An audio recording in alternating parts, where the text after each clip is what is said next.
Well, this is a hello video to the Finnish families. You see that's a little bit atmospheric in the Spanish way. The Spanish team is on the right, the Spanish team is on the left, everybody is waving hello. You see there are palm trees behind us, which is, of course, understand the seasons are different in Finland now. And you see we are here with this kind of learning chairs just to symbolize the beginning of the learning period.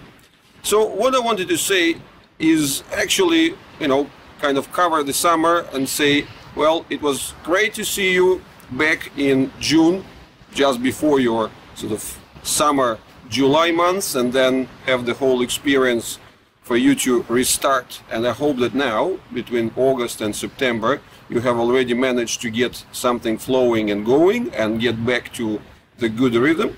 And also I wanted to mention a couple of things, right? It's like every country has its own specifics, social, physical, and all other aspects. And of course with Finland we have some of those, right? So historically we've got a couple of things which are most important for Finland. So first point is that, well, that's just the way how things are. It just happens that in Finland the working hours that are available for you in order to get the ABR work with your kids is low. And there's just objective reasons for this, is that typically we've got the family with both mother and father working, the child is being at school until what, like 3-4 o'clock, and then basically for your entire interaction with the child you have between 4 p.m. to maybe like 8 p.m. when the child has to go to sleep, right? So you see you've got 4 hours for everything, for interaction, for feeding, for the family dinner, and at the same time for ABR. So that's very understandable. But in that particular light, there are two ways of approaching. So one is to say, you know what, my hours are at best like 5 hours a week and so on, so I'll take it easy and kind of, I don't deliver much of the hours, so, I'll just do it as I do it. But it's really important to understand that, if you look at the bigger picture, in fact, when your time budget is more constrained, it's actually important for you to maximize your skill and get more precise with the strategy, right? Because you see, if we get practical and say, like 5 hours a week, what does it mean? Say, at best, 250 hours per year.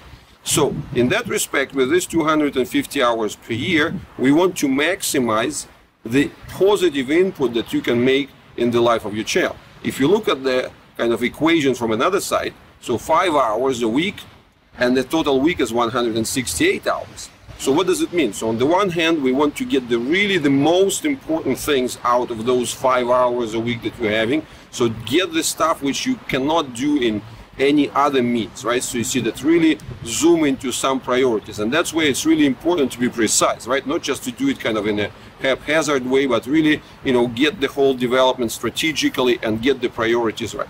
And the second thing, of course, is then move into the management part, and that's what today we're offering a lot of the extras, right? So in that extras department, the wrappings, being consistent with the wrappings. I know if you're tired and so on, especially if you're a working parent, it could be difficult to get the whole thing going, but this is where it's important to understand that the wrapping is really the best investment in terms of the proportion between the time spent and the output that you get. So, you spend, roughly speaking, 5 minutes per wrap, but it could stay there for a few hours. So, and then you still have to find the balance between not being overly ambitious, like wrap your child like a mommy, or doing nothing. So again, this is where you have to need to have your kind of Scandinavian type of the northern relaxed and at the same time smart attitude. Just do it consistently without overdoing it. If your child can only tolerate, one area at a time or 2 areas at a time, build at it, and then maybe you have the opportunity to add or do something else, but really get this going. So the third aspect there, especially when we talk about the tapping and some of the squeeze exercises, right? So you see, that's where we want you to think in terms of the opportunities, right? So opportunities mean that if you are somewhere in the car, waiting somewhere, at the doctor's office, going somewhere else, so just having an extra egg or an extra round ball with you is always important. So then you can, basically if you're with a child anyway, you can do the simple squeeze exercises for the hand or for the elbow and so on. So this is exactly what we are teaching you. So that's, in that sense, seeing these three levels: strategic exercises, opportunity exercises, and the home. That's the kind of filling up the time when the child is asleep, starting with the wrapping, ideally putting the machine on top of it, because it kind of multiplies the whole impact and gives you a lot of extra hours, right? And you see, actually now we are making the whole pricing for the machines really, really like affordable. So, and that's one of the things that I really want you to consider, because in that sense, if you can squeeze those like even 2-3 hours, right? So you see, just if we visualize the situation. So for instance, if the child goes to bed at 8 and you go to bed at 11, so it's like 3 hours in between, and you can put the machine even on one ankle, right? So you see, what does it mean? That means that you've got a person working on that ankle for 3 hours, right? You don't have to be super ambitious and say, hey, you have to work, the entire night, right? Even if you're going to take it off 3 hours later before you go to bed. So that is already going to be 3 hours per day. So when the total that you deliver is 5 hours a week, so this way you can do like up to, say, 15-20 hours a week of this kind of work. So it's important when you are short on time, it's important to be smart.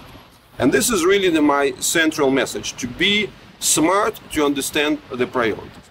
And the second thing in this global picture is, of course, this, right? So you see, for many Finnish families, I hear this kind of message. Well, in Finland, we are among whatever top 10 countries in the world in terms of our health care, right? So you see, we've heard so much from our health system that it's so good, so, special, and it helps so much, and we see that it's integrated into the school, it's integrated everywhere. We have like 5 doctors and medical team for every single child. Why and what we are going to get from ABR specifically, like how we blend the whole thing.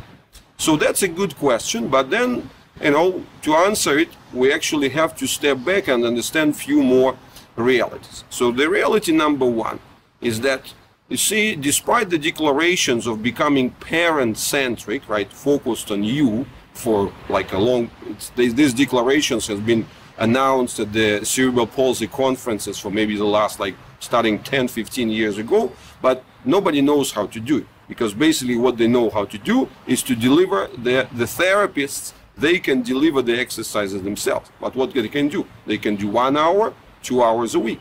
So, meaning that there is no system that actually specifically engages the use of the extra effort and spare time of the parents. And also you have to understand another thing, right, is that the whole system of the support is done to support 100% of the families. But let's be honest, and without like taking too much of the fake modesty, you are special parents. You are the parents who belong to, say, top 10 or maybe even top 5%, because you are the ones who are actually willing to work with your child at home. And then the global system is not designed for that. It's designed for 100%, and is what it cares the most. It actually cares the most about the worst parents, right? So you see the parents who don't do anything at all. So it's like in school, right? If you were, a good student who was getting A's, right? So you see that you look at how the school system was organized. I mean, I don't know what is going on in Finland now, but most of the countries it goes this way, that the school is mostly bothered with those who are failing the exams, right? So you see, because for the school it's much more important to get everybody to the level of C and B than care for those who are the A students.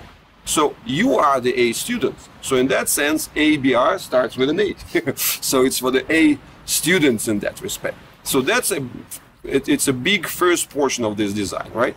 And the second important thing that I want to cover there is that, of course, the biggest change of the whole mentality that ABR brings with the early adoption of the fascia ideas, of the more advanced ideas in terms of the, the whole expanded organization of the musculoskeletal system, because, well, we are small, so we are more dynamic, we are more agile. I can personally just go and follow the newest trends, right? And I don't have to like consult with 10,000 other people, you know, with the whole organization of the physical therapists in Finland, right? So you see that all of them would vote and say, okay, we start implementing the new things. So you see, any big system has a big inertia. So therefore, typically what you would be doing in the big system are the things which were kind of, you know, entered it maybe 15, 20, if not more years ago. So, and if you look at it, everything that comes with stretching, bobot, and so on and so forth, so all these methods, standing frames and so on, they're like 60, 70, 80 years old at least. So they are well, you know, rounded, and they've been in use forever, but their efficiency is low. So, but we can see that there are tons of the new things that have been actually emerging at the turn of the century and in the last 5, 10 years. But the system is just not quick enough to get it, because within every system, you know, a person has a 40, 50-year-old career from the time that they graduate to the time that they actually retire. And, you know, people are generally conservative. So that's another thing to understand. And that's why we are, you know, we have this, by being small and agile, we have the ability to stay kind of on the top of the curve, ahead of the sort of big system. And one more important thing which I want to cover is that in this slide comes another point, right? Is that the system is geared towards the light cases, mild cases, right? So you see, if you look at any presentations at the cerebral palsy conferences and so on, what happens there? So 95% of the time goes towards the kids level 1 and level 2, so mild cases. So, and that's an important thing to understand. There's things which are good and kind of working maybe to a certain extent for the level 1 and 2 children, for the mild ones, right? For the ones who walk, who can go to school and, you know, like don't need assistance there and so on. So these systems, the stretching, standing frame and so on, and, you know, all this kind of boots and so on, you know, the AFOs which are working for them, they are not working for the more difficult cases. For the level 3, the child who pulls the chair manually. For the level 4, where the child could not, at best, navigate it with the joystick, right? And the level 5, when the child needs full assistance and support. So this is where the levels, that's where the methods designed for the level 1 and level 2, they are not working, right? And with ABR, we're actually on the other side of the spectrum. ABR is specifically designed with the focus on the level 4 and level 5 chair. So therefore, we're not going for the movement and action right away. We are taking the thing before. We are looking at the ways how we can help the child at the pre-movement phase, not at when the movement is already started, because when the movement has already started, the muscle fiber started to contract, it's too late. It's just too late to correct it. So we have to work at the level before, we have to work at the level before of correcting the muscle tones. That's why, you know, what is the unique feature of ABR? You all know it, but maybe you don't pay attention to it, right? ABR works even when the child is asleep, right? So you see, means there is no muscle contractions happening, but we can still work with the muscle tone by influencing the fascia tone, ligaments tone, and so on. So this is what we can do, working with the child even when he's seemingly passive. So that's the important thing to understand, that in fact, by working on the children who are level 4 and level 5, that's our specialty, and the whole set of the methods is designed for. So it's pre-movement. And even when occasionally we get milder cases of the walking children and so on, what do we bring? We bring that pre-movement training there, because even with the children who are walking, even like level, you know, level 2 children and so on, so or the younger children of the level 3 who can still walk, you know, with the walker or whatever, you know, like very unsteadily. So what happens then, you know, you start doing the training, and what happens, you know, it becomes, the child like becomes like a circus, you know, horse, you know, basically just knowing how to run the same course. So, and what is missing there? The repertoire, the variety of actions, the, you know, different versions of doing things, you know, creativity and so on. So instead of kind of relying on the natural creativity of the child, the training then narrows the whole repertoire. So this is what we actually offer to the mild children, right? So you see, we offer this specific thing. So that's the bigger picture, which is kind of addressing the ABR in the whole, you know, system. So just to make sure that we are really clear on that, right? And the fact is the Spanish system is more or less the same, right? But it's kind of in that sense, it's a bit less demanding in terms of the, you know, it's a bit more traditional in that way, right? So like there are more families with just one working parent and so on, right? So you see compared to Finland. Right, and then the very last thing that I wanted to cover here would be also the fact that, you know, we are in Spain and you are in Finland, right? And at first it looks like, okay, the diagnosis is a diagnosis, cerebral palsy is a cerebral palsy. But the fact is that when you start looking at it closer, things are different. So the Spanish child in the same level of condition is very different from the Finland child.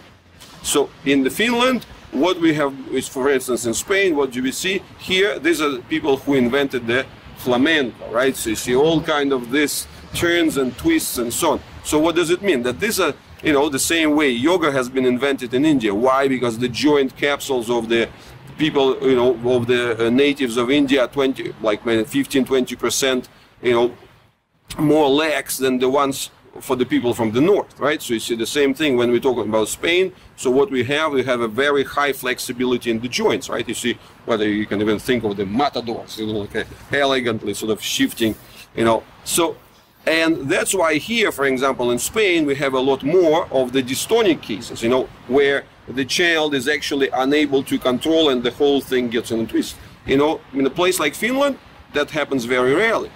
So, but on the other hand, what we know about Finland is that Finland is still different even from the Scandinavian neighbors. You know, Finland is quite different from, say, Denmark and Sweden.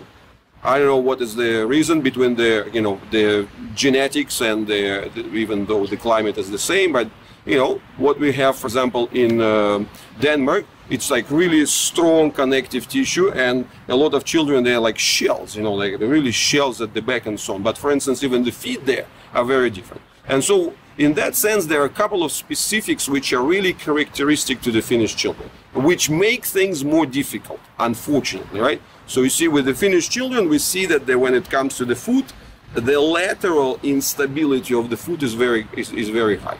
So therefore the feet easily twist and turn. So it's like instead of turning that way, right, the foot easily turns that. And that makes the whole thing a lot more difficult in terms of, you know, the child gets larger and so on and so on. So the weight becomes a trouble, you know, planting the child into the standing frame becomes a trouble and so on. So therefore, you know, this is something that we have to understand and deal with, right? So, and that's why, once again, we're having now the good tools to deal with it, whether it's the wrapping, the tapping, you know, and it's also the whole thing with the potentially extra usage of the machine. So you see, it helps us to get more out of those feet things. And also the other thing that we see with the Finnish people, well, I mean, unfortunately, I'm kind of covered here by the belt, right, is that it's the particular weakness of the inside intrinsic connections on the inguinal line of the pelvis. So that causes the more, you know, the greater tendency for the legs to fold inwards. So that is another thing which is really like not fitting well into the total physical therapy mindset, right? So where they're trying to keep the legs forcefully straight and plant the children into the standing frame. So from that perspective, for a child from Finland, it's a bit more difficult to handle the whole physical therapy kind of system because of this intrinsic instability. So we have to take this into account. We have to keep this in mind. So we have to be really, really like focused and specific and, you know, take this into the bigger picture. So these are just a few notes that coming from being inspiration of the under the palm tree here. So, and I know it's probably going to snow very soon in Finland, but, you know, we are hoping that in those few months between now, we are in the beginning of October, November, January, right? So you see that a good 3 months before we start our course, and we start our course on when? On the 31st of January. So 31st of January, right? So 31st of January we're starting our course, so giving you enough time to consider and kind of arrange your schedules and your plans. But I really encourage you to do good working 3 months now, and looking forward to see you in well, actually February it's going to be, yes. So it's in the middle of the winter when it's going to be cold, but we are going to be still excited and happy to meet you always, you know, and you can always rewatch this video and kind of visualize yourself into the nice and sunny atmosphere. But so what we want to do, we want to focus on the good work, right? So use the long Finnish winter evenings to do some extra work and to do some good ABR. So when the next summer comes, we kind of get some good strength and good, you know, developments in, you know, delivered through, and, you know, you will be able to appreciate the new mobilities, capacities, and so on in your children. So that was a relatively extended introduction and, you know, the palm tree kind of message. So once again, all the best and the greetings, and if you have any further questions, if you want to get anything addressed specifically, you're most welcome to do so, right? And again, we are welcoming any clarifications, questions, and so on, done in a very simple format, right? So instead of writing long emails, what is working the best, right, is the format. You just shoot it with your phone, 1 minute or half a minute thing, say, hey, this is bothering me. You send it direct to Manuel. Manuel organizes everything. Then I watch the videos, right? So you see if it's a technical question, it could be Andy watching the video. So we will kind of coordinate and cooperate and answer those things and give you the best possible, you know, set of avenues and outcomes in this particular situation. Okay, so we're saying bye. Hasta luego. Oh, you see, hasta luego, right? So you see, that is the Finnish message. Oh, no, that's Spanish. Spanish message to Finland. To Finland. Yeah. Ciao. Bye bye. Bye. Bye.